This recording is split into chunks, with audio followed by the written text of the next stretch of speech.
Ang katutubong sayaw ay isang mahalagang bahagi ng kultura ng Maguindanaon na sumasalamin sa kanilang pang-araw-araw na buhay sa paglipas ng mga siglo sa pamamagitan ng sayaw tulad ng silong saganding, sagayan at singkil.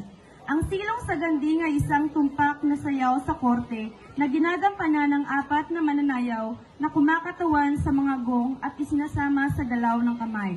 Ang sagayan ay isang sayaw na digmaan na nagtatampok ng matingkad na kasuotan at props na nagpaparangal sa mga mandirigmang Maguindanaon at Maranao.